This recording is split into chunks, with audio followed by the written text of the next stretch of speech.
Bismillahirrahmanirrahim. Assalamualaikum warahmatullahi wabarakatuh. Alhamdulillahirabbil alamin. Allahumma sholli ala sayyidina Muhammad wa ala ali sayyidina Muhammad. Amma ba'du. Salam satu kubulia. Alhamdulillah kami ini berada di kediaman Kiai Daud Hendi Ismail, MA SAG terbalik SAG MPD. Alhamdulillah beliau kiai yang sangat luar biasa ya, walaupun beliau ini kiai besar tapi dia sangat merakyat. Alhamdulillah. Cuma ini perjuangannya, ini channel sebelum kita mau wawancari Kiai Daud ini, ketua lembaga dakwah Kota Bekasi ini, saya ini nganterin dia ceramah dulu nih di acara Maulid nih. Saya alhamdulillah perjuangannya, alhamdulillah saya bahagia sekali nih tim Sarku bisa artinya mengawal atau menemani daripada Kiai Daud.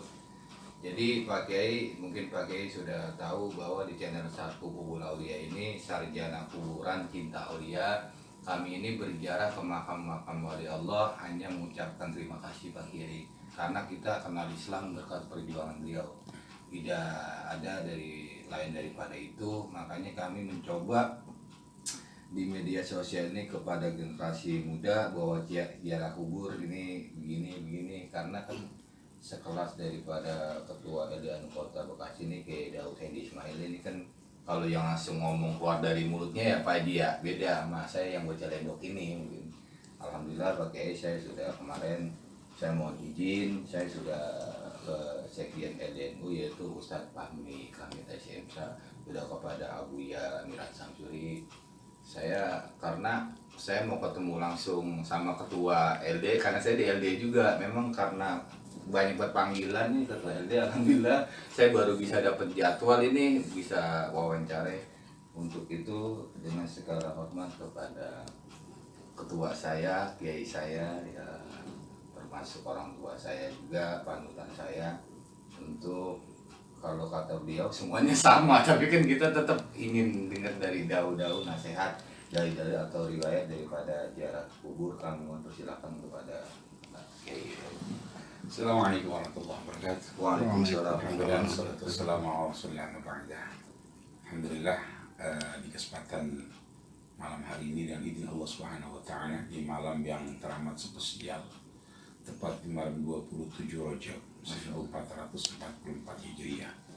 Kita tahu dalam sejarah bagaimana di malam ini dulu ketika beliau baginda Rasul, Allah panggil untuk menghadap Allah Azza wa Jalla, bermediasi langsung dalam peristiwa yang sangat spektakuler, yaitu peristiwa Isra wal Mi'raj Nabi Muhammad SAW. Alhamdulillah, seperti yang disampaikan oleh Adinda Sutruddin bersama Kang Mas Haji Budi, bahwa beliau punya channel yang bernama Sarkup, Sarjana Kuburan Cinta Aulia.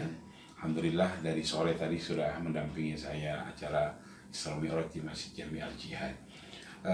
Para pemirsa dan para pendengar dimanapun saja berada, seperti yang beliau sampaikan bahwa jujur kita bisa mengenal Islam itu bukan ujuk-ujuk kalau bahasa orang Inggrisnya. Tentunya ada sejarah yang tidak pernah terlupakan, karena Islam kita belajar tidak langsung melalui baginda Rasul. Kita belajar Islam tidak langsung melalui para sahabat. Tentunya kita belajar Islam dari guru-guru kita, yang guru-guru kita pun punya guru, yang tentunya gurunya terus menyambung. Nah, di antara dalam penyambungan sanad guru-guru kita, tentunya kita harus tahu, ngerti, paham, belajar kepada siapa kita, belajar sama guru siapa kita, yang tentunya kita telah diajarkan dalam faham Ahli Sunnah wal Jamaah, bahwa yang mengenalkan kita terhadap Islam yang ada di Nusantara khususnya adalah diakui atau tidak beliau-beliau para wali songo yang menyebarkan Islam yang begitu sangat luar biasa, rahmatan lil alamin, seperti yang disampaikan oleh baginda Rasulullah SAW, yang pada akhirnya berkat wasilah beliaulah menyampaikan Islam di tanah Jawa Nusantara ini, sehingga Islam bisa diterima, Islam bisa menyebar dengan tentunya dengan perilaku beliau, tingkah laku beliau yang selalu menghormati adat istiadat dalam kehidupan bermasyarakat. Maka dari itu pada saat di antara kita sudah mengerti, sudah tahu, sudah paham tentang bagaimana perjuangan para wali songo khususnya, maka tidak heran ketika di antara kita hampir setiap waktu dan saat ketika ada kesempatan untuk berziarah. Ya, berziarah dalam artian mengunjungi makam para wali-wali Allah yang tentunya beliau-beliau lah yang tentunya pasti sangat dekat di hadapan Allah. Para pemirsa, para pendengar yang kami hormati di channel YouTube Sarkup yang diasuh oleh Adinda Satrudin, salah satu anggota di tim lembaga dakwah PCN Kota Bekasi, juga Kang Mas Budi. Ini tujuannya dalam rangka mengenalkan kepada generasi muda Islam tentunya bahwa berziarah itu sesuatu yang sangat indah. Berziarah itu sesuatu yang sangat dianjurkan. Berziarah itu sesuatu yang sangat melatih kehidupan kita untuk mengingat bahwa hidup di dunia ini tidak akan selamanya. Yang pada akhirnya kita pun pasti akan meninggalkan dunia yang fana ini. Nah, di antara proses buat kita mengingat mati, tentunya kita harus banyak berziarah. Ya, kalau di antara kita cuma hanya kita tidak berziarah, pada akhirnya hanya sebatas itu saja. Tapi dengan kita berziarah terkhusus kepada makam para aulia, orang-orang soleh, juga orang-orang tua kita, guru-guru kita yang telah meninggalkan kita semuanya, yang pada akhirnya kita berharap, ya Allah, kalau sekarang beliau-beliau sudah tinggalkan kita, tapi masih banyak orang yang mendoakan beliau, kita berharap pun nanti suatu saat ketika kita akan meninggal dunia, masih ada orang-orang ingat dengan kita, tentunya dengan mendoakan kepada kita semuanya. Nah, ini salah satu harapan yang diharapkan oleh para ulama-ulama tentunya, yang menganjurkan untuk kita senantiasa berziarah. Yang perlu dipahami, jangan sampai di antara kita berziarah ke Wali Songo, wajib berziarah ke tempat-tempat aulia, wajib, tetapi banyak di antara kita kadang-kadang melupakan berziarah kepada orang tua kita. Nah, ini yang jadi masalah. Jadi artinya nggak pernah dilarang sama orang. Silakan kita berziarah ke Wali Songo, berziarah kepada makam-makam habaib, berziarah kepada aulia-aulia yang lainnya. Tapi jangan lupa kita punya tempat yang sangat luar biasa, yaitu orang tua kita. Di mana ketika orang tua kita misalnya sudah meninggal dunia, jangan sampai kita lupakan tuh. Ketika orang tua sudah meninggal dunia, kemudian kita ziarah makamnya, baru kita berziarah ke tempat-tempat yang lainnya.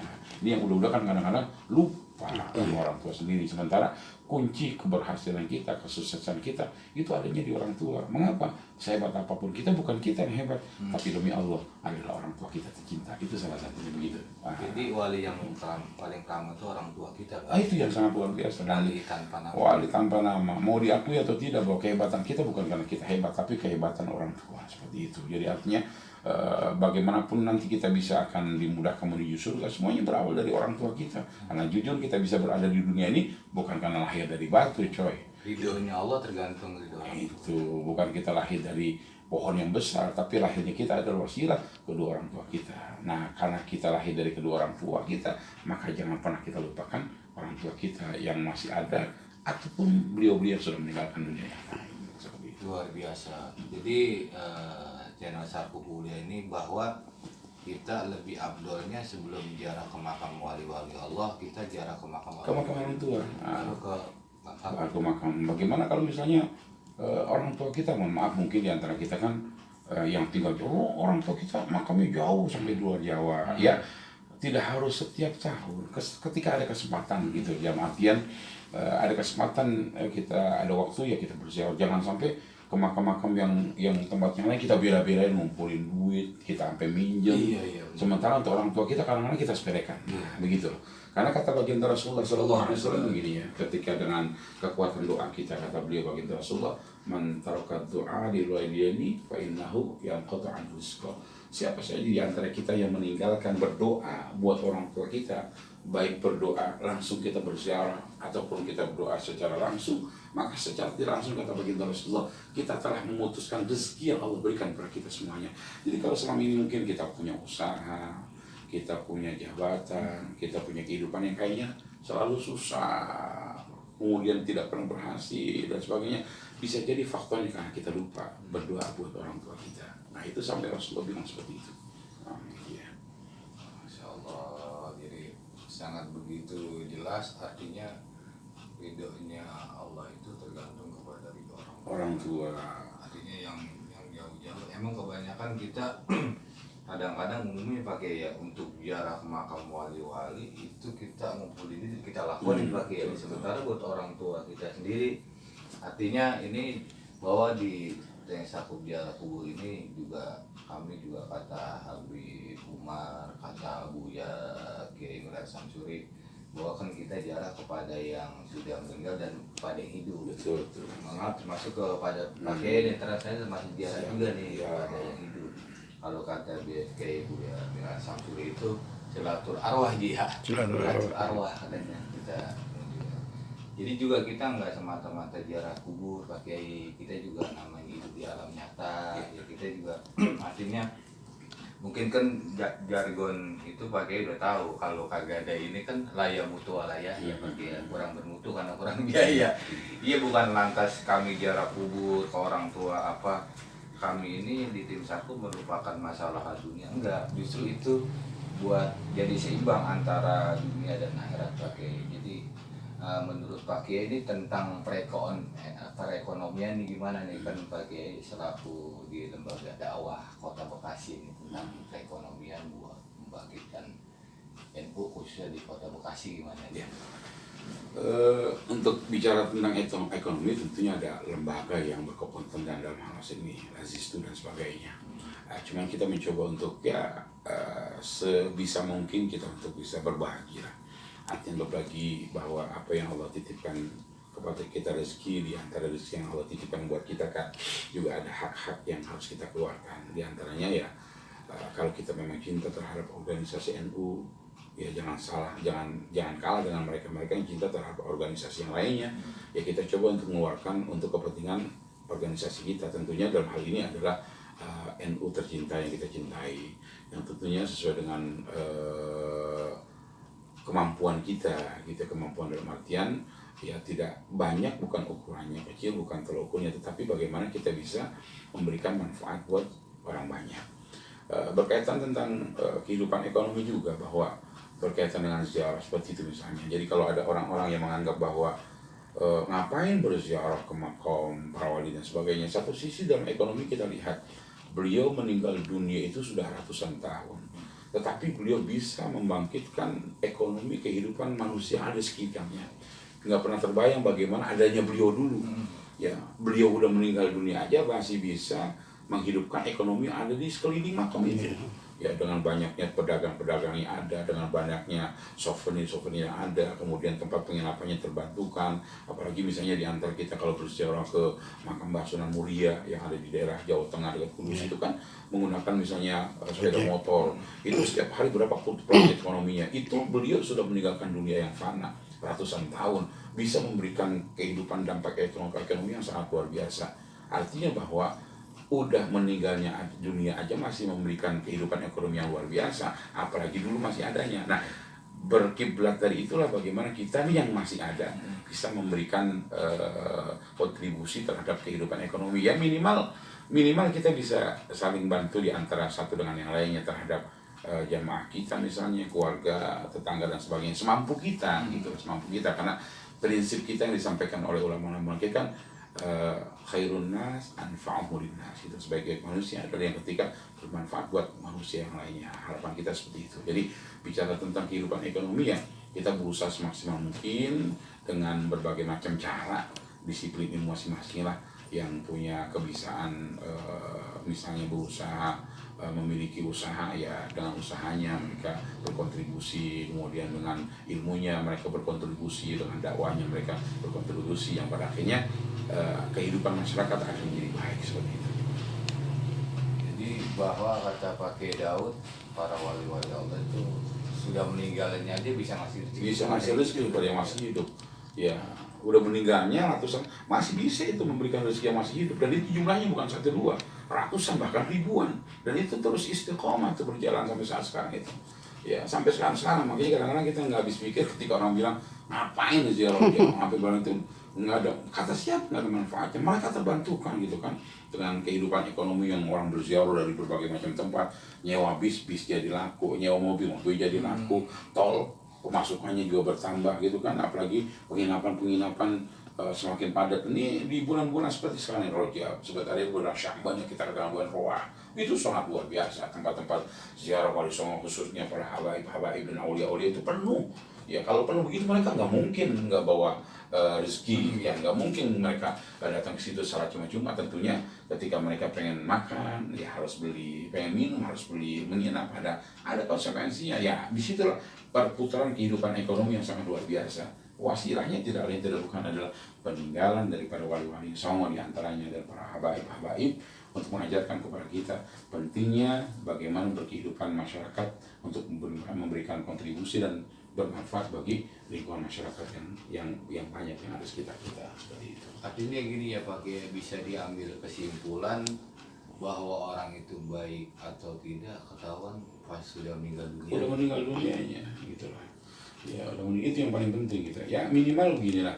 Kalau misalnya kita tidak pernah bisa memberikan manfaat buat orang banyak, minimal kita jangan bikin cash, jangan bikin susah orang, gitu aja. Jadi kalau misalnya kita tidak bisa bermanfaat buat orang lain, minimal jangan bikin orang susah. Ini kadang-kadang kita udah nggak bisa bikin manfaat, nyusahin orang. Atau sih itu ini mau bagaimana gitu kan? Ini gitu. Jadi kalau kata orang tua kita pakai ya, Tong, lu kalau bisa nanti lu kalau udah matinya jangan misahin orang. Nah ini mah kadang-kadang masih ada yang nyusahin orang. Itu masih hidupnya itu, apalagi matinya kan itu. Sehingga ketika masih hidupnya udah nyusahin orang pada saat meninggal dunia, orang bukannya inalillah, alhamdulillah, lagi di rumah gitu. Jangan sampai begitu kurung batang digotong dia ngucapinnya alhamdulillah. Udah kebangetan biang kerok. Nah, itulah ya. Semuanya kembali kepada kita. Jadi semuanya perjalanan kehidupan manusia itu semuanya kembali kepada kita. Bagaimana kita yang melakukan hal itu semuanya. Karena pada prinsipnya bahwa kita ini sebagai pelaku dalam kehidupan. Kalau kita pengen jadi orang baik, udah ada tuntunannya jadi yang baik. Kalau kita pengen jadi rusak, udah ada. Tinggal kita memilah dan memilih. Jangan kita bilang, ini sudah dari sononya saya begini, nggak begitu. Itu kan ikhtiar yang belum maksimal gitu loh. Kan dalam keterangan yang Rasul sampaikan bahwa kita ini ketika dilahirkan kan dalam kondisi yang bersih kan. Kullu mauludin yuladu ala fitrah, kan seperti itu. Setiap manusia dilahirkan dalam kondisi yang bersih suci, ibarat tembok yang masih belum terkena warna cat apapun, ibarat kertas yang masih belum terkena warna tinta apapun. Semua tergantung bagaimana kehidupan manusia kita. Nah, untuk mengarahkan kita menjadi yang baik, kita punya guru. Untuk mengarahkan kehidupan yang baik, kita harus punya orang yang bisa membimbing kita menjadikan kita orang baik. Tentu orang baik yang tidak sombong, tidak takabur, tidak kecil hati, baru bisa dikit udah sotoy gitu lah. Kemudian baru bisa dikit udah sosok dan sebagainya. Ini tidak pernah diajarkan oleh guru-guru kita. Ya, karena guru kita punya prinsip kayak padi, makin banyak keilmuannya, dia bukan makin sombong, masih merasa bahwa ya Allah ternyata makin bodoh seperti itu. Jadi padi kan seperti itu, makin berisi dia makin tunduk, makin berisi dia makin tunduk. Ini kadang-kadang belum ada isinya udah jongklok, cereket dan sebagainya. Ini yang banyak seperti itu tuh. Nah, ini jangan sampai seperti ini. Salah satu tujuan mungkin dalam channel Sarjana Kuburan ini mencoba untuk mengingatkan bahwa pada akhirnya sepintar apapun, sehebat apapun kita, atau pada akhirnya masuk ya titel yang paling akhir yang kita miliki bukan lagi profesor, bukan lagi doktor, bukan lagi MA, tetapi titel yang paling nanti akhir terlibat manusia ada almarhum dan almarhumah. Udah itu saja sudah. Dapat titelnya sarjana kuburan. Nah, sarjana kuburan itu kan ya, itu titel dunia, dia titel dunia saja. Oke, terima kasih. Artinya tadi apa yang dikatakan Pak Kiai itu sama kayak jargon di Sakubur ya. Kita mau jarak kemanapun, mau sakti, mau pinter, mau bagaimanapun, tolak ukurnya kita makin jauh atau makin dekat kepada Allah Subhanahu. Mudah-mudahan Pak Kiai kita ini semakin dekat. Yang terakhir tadi khoirunas anfa'uhu linnas, sebaik-baiknya manusia yang bermanfaat bagi orang lain. Kebanyakan sekarang manusia ini Pak Kiai sebaik-baiknya manusia yang manfaatin orang lain. Kan yang udah seperti itu, jadi dibalik itu. Iya. Jadi saya mohon sekalian doanya nih. Siap. Baik, para pemirsa channel YouTube Sakub yang saya hormati, makasih atas kesempatan waktu dari tim Adinda Satrudin, Kang Mas Haji Budi yang berkenan untuk hadir di kubu kami di malam ke-27 di bulan Rajab 1444 Hijriah, bertepatan pada tanggal 17 di bulan Februari, dan malam ini sudah masuk 18 kan, waktu jam 12:02, berarti kita sudah masuk tanggal 18. Makasih atas kehadirannya di tempat ini. Mohon maaf, cuma hanya ini yang bisa kami sampaikan. Sebelum kita baca doa, terlebih dahulu kami akan menyampaikan bahwa begitu pentingnya kita berziarah, yang pada akhirnya kita mengingatkan bahwa pada akhirnya kita akan meninggal dunia. Yang dekat dengan Allah meninggal dunia, yang dikasih oleh Allah meninggal dunia. Apalagi kita yang tidak pernah punya apa-apa di hadapan Allah, pasti akan meninggalkan dunia yang fana ini. Yang kita berharap pada saat nanti kita akan tinggalkan dunia yang fana ini, ada satu catatan yang baik, kenangan yang baik, yang sehingga orang kita akan mengenal kita. Oh, itu kuburannya si Anu waktu di dunianya, dia baik sama orang, dia selalu mengajarkan. Jangan sampai lu jangan lewat sana apa guru pilihan lu jangan sampai diancam, jangan lewat sana kuburan serem tuh. Waduh, semuanya itu kuburan yang orang-orang pokoknya sampai sakit gitu. Nggak mungkin orang berziarah ke kuburan ke lu ke makam itu rampok, nggak mungkin kan. Nggak, pasti orang-orang yang baik, orang-orang yang soleh. Itu memberikan satu contoh pelajaran buat kita bahwa kalau kita pengen jadi baik ketika meninggal dunia, baik dulu ketika kita sekarang masih ada di dunia. Berharap mudah-mudahan channel Sarkub ini akan terus istiqomah sampai hari kiamat ya. Walaupun timnya udah nggak pernah ada, jadi channel ini nanti akan terus tayang gitu, di alam-alam barzah dan sebagainya. Amin ya Allah. Dengan konsekuensinya semuanya karena Allah Subhanahu Wa Taala, bukan karena ujian, bukan karena pameran dan sebagainya. Saya yakin suatu saat nanti nih Sarkub dia punya rating akan mengalahkan di channel-channel yang lainnya. Ya, dengan pemateri yang berbeda-beda, tentunya dengan pengatur acara yang punya ciri khas lah gitu ya. Tidak usah Terudin yang tampil di dunia antara ada dan tiada, dunia lain sebagainya. Baik, kita baca Fatihah buat tentunya baginda Rasul, para keluarga beliau, sahabat-sahabat beliau, para ulama-ulama yang kita cintai, para wali songo, para habaib, para orang-orang yang selalu dekat di hadapan Allah Azza wa Jalla, juga orang-orang tua kita tercinta yang telah meninggalkan kita semuanya, para guru-guru kita, dan harapan mudah-mudahan beliau semua akan selalu mendapatkan ampunan di hadapan Allah, mendapatkan tempat yang paling layak, dan kita sebagai murid-muridnya bisa dan mampu untuk mengikuti jejak beliau walaupun tidak 100%, minimal yang baik-baik kita lakukan. Kemudian juga orang-orang tua kita yang masih ada, guru-guru kita yang masih ada, mudah-mudahan terus Allah akan jaga kehidupan beliau semuanya, dipanjangkan umurnya, disehatkan badannya, diberikan rezekinya. Kalau ada guru kita, orang-orang tua kita yang lagi kurang sehat, mudah-mudahan Allah angkat penyakitnya, disehatkan badannya. Barakah Fatihah juga buat kita dan keluarga kita, mudah-mudahan Allah jadikan semuanya anak-anak kita anak yang soleh dan solehah, berguna, bermanfaat bagi kehidupan masyarakat dan sekitarnya. Yang saya pesan jangan sampai keluar dari faham ahli sunnah wal jamaah an-nabiyah yang kita cintai. Kemudian kita berharap mudah-mudahan keluarga kita menjadi keluarga yang sakinah, mawaddah, rahmat dan ridha dari dengan Allah Subhanahu wa taala. Bitilkan niyyah. الفاتحة. أعوذ بالله من الشيطان الرجيم. بسم الله الرحمن الرحيم. الحمد لله رب العالمين الرحمن الرحيم مالك يوم الدين. إياك نعبد وإياك نستعين اهدنا الصراط المستقيم صراط الذين أنعمت عليهم غير المغضوب عليهم ولا الضالين. بسم الله الرحمن الرحيم. اللهم افتح لنا فتوحات عارفين وانفعنا في الدنيا والآخرة. اللهم بارك لنا في رجب وشعبنا بلغنا رمضان. ربنا اغفر لنا وتب علينا إنك أنت التواب الرحيم. ربنا اغفر لنا ولوالدينا وارحمهم ربنا الصغار. ربنا آتنا في الدنيا حسنة وفي الآخرة حسنة وقنا عذاب النار. Walhamdulillahi rabbil alamin. Terima kasih Pak Kiai. Mudah-mudahan qabul ji. Amin. Kita didoain nanti. Orang-orang kan Pak Kiai YouTuber ya. Kalau kita YouTube luber. Insyaallah. Terima kasih Pak Kiai. Ya walaupun saya sama Pak Kiai sering bercanda, tapi kan kalau di ini juga kita kan ada Pak Kiai. Artinya karena Pak Kiai ini sama siapa aja dia profil atau gimana, Kiai tidak jaga jarak, artinya walaupun beliau ini ketua RD, beliau ini artinya keilmuannya luar biasa, tapi beliau ini sama siapa aja pernah. Saya bukan karena di depan Pak Kiai ini, karena saya repost agak ada bayaran, bukan Pak Kiai, bukan. Artinya emang ada di dalam hati saya. Apa bukan karena baru partai? Bukan. Emang karena ya di dalam hati aja. Kalau nggak percaya belah aja dada. Cuman kalau belah dada kita tuh bini saya jangan dulu gitu. Makasih Pak Kiai ya. Demikianlah ya kan, salam Sarkub Ubul Aulia. Tolak ukurnya kita mau bagaimanapun, mau ziarah, mau sakti, mau pintar, kita ini semakin jauh atau semakin dekat kepada Allah Subhanahu wa taala. Semoga kita semakin dekat kepada Allah Subhanahu wa taala. Wallahul muwaffiq ala aqwamit thoriq. Wassalamualaikum warahmatullahi wabarakatuh. Waalaikumsalam warahmatullahi wabarakatuh. Terima kasih juga atas perhatiannya, juga atas kesempatannya. Saya juga mengucapkan salam. Salam Sukses sakup, selalu. hubul, Salam sakup, hubul, aulia. aulia. Jangan lupa sakrebe. Sakrebe. Pakai kol-kola begini. Sakrebe yang banyak biar ratingnya makin tinggi. Amin. Biar ada sponsornya, biar paketnya ada terus. Amin. Kasihan yang wawancara. Hidupnya emang begini-gini aja. Terima kasih, insyaallah kita berjumpa di lain waktu. Kapan aja saya siap untuk diwawancarai. Syaratnya satu, wani biro.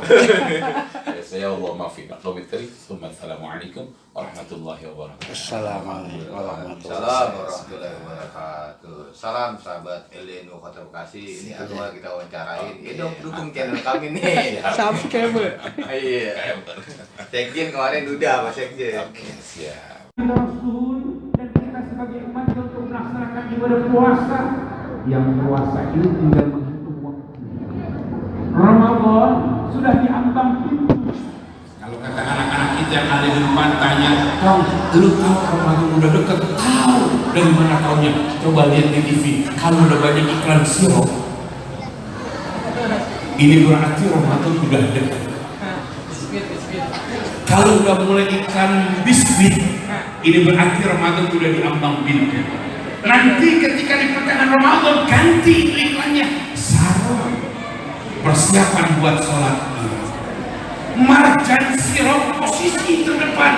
Nanti kalau sudah lewat Ramadan, maka ini sirup posisinya paling belakang.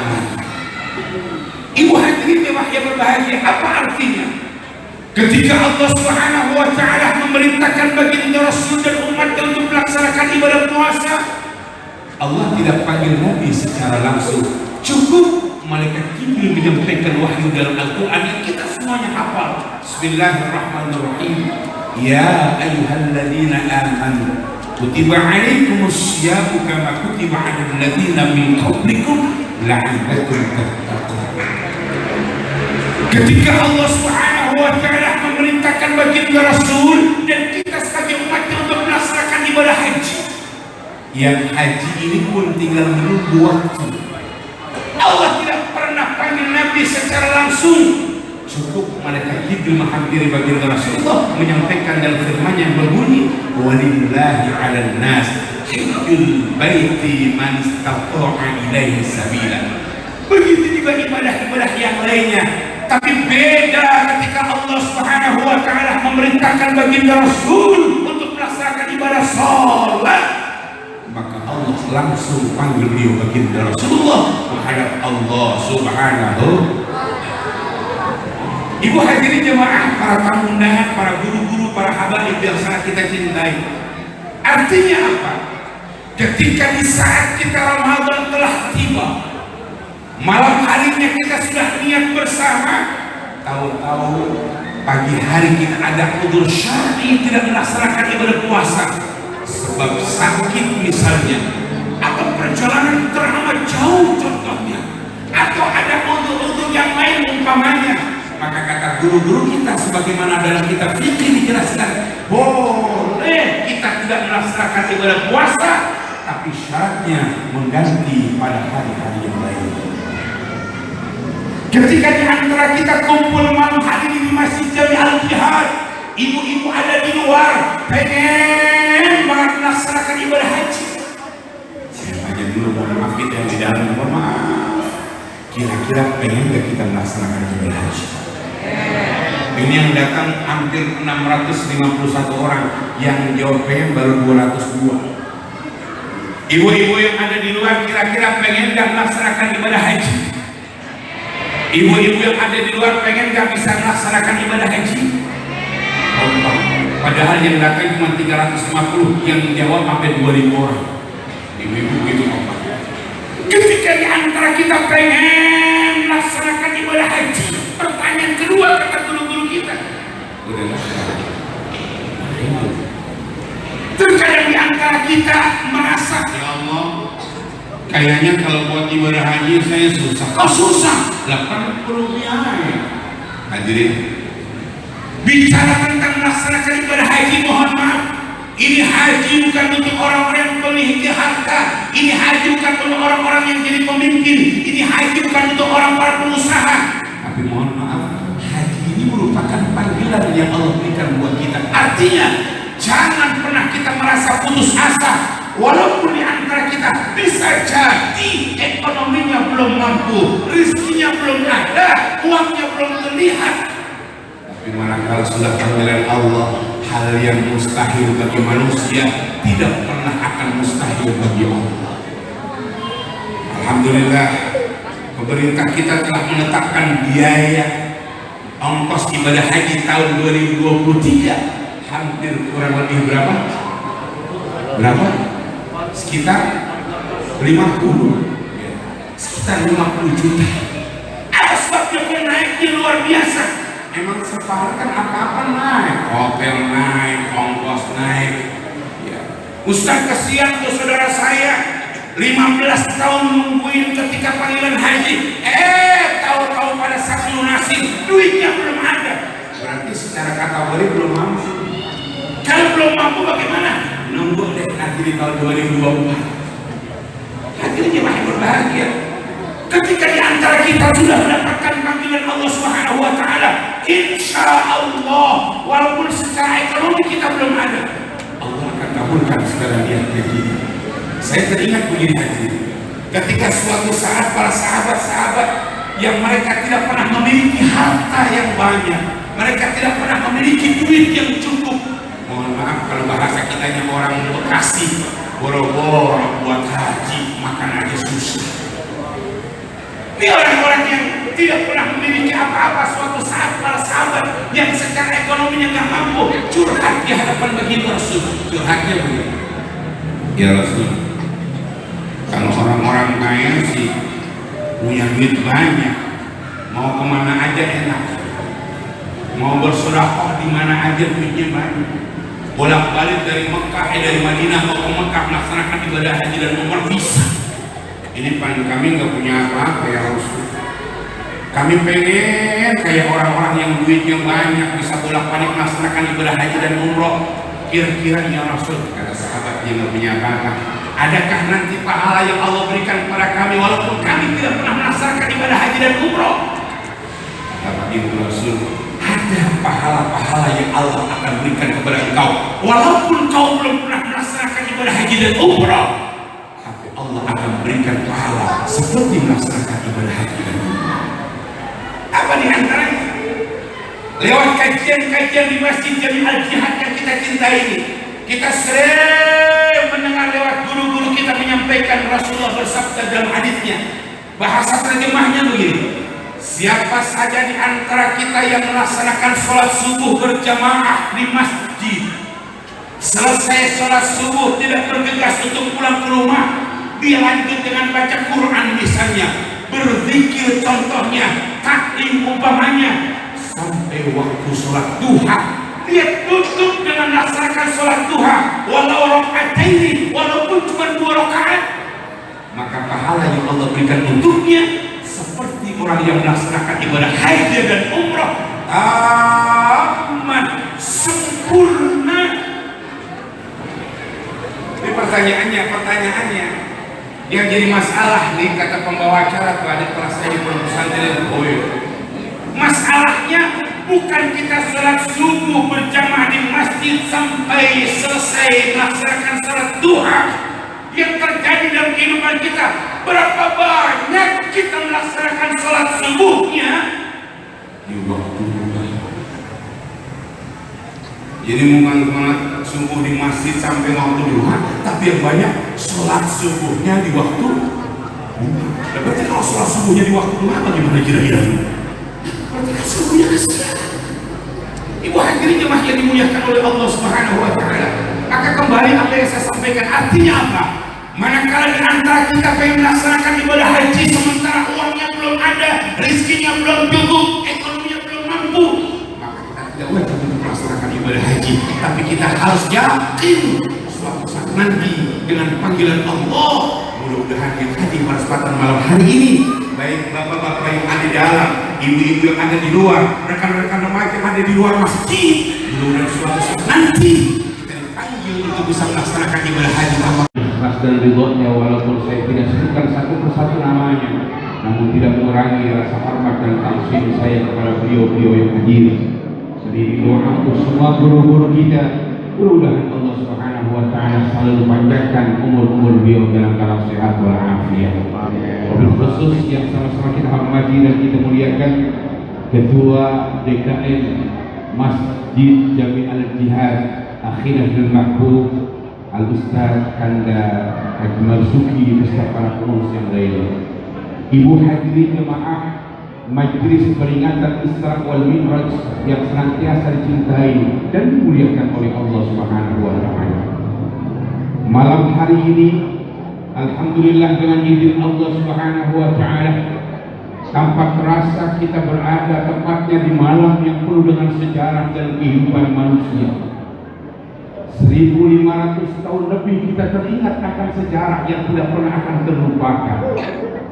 Bagaimana ketika Allah Subhanahu wa taala begitu sangat sayang terhadap baginda Rasul, begitu sangat cinta terhadap baginda Rasul, maka Allah memanggilnya dalam satu peristiwa yang sangat luar biasa yang malam hari ini kita peringati di Masjid Jami' Al-Jihad, yaitu peristiwa Isra wal Mi'raj Nabi besar Muhammad sallallahu alaihi wasallam. Hadirin jemaah para tamu undangan yang berbahagia, kalau kita bicara tentang peristiwa Isra dan Mi'raj tidak pernah mungkin akan selesai di malam hari ini dalam waktu yang begitu panjang. Tapi bagaimana kita mencoba menelaah dan meneliti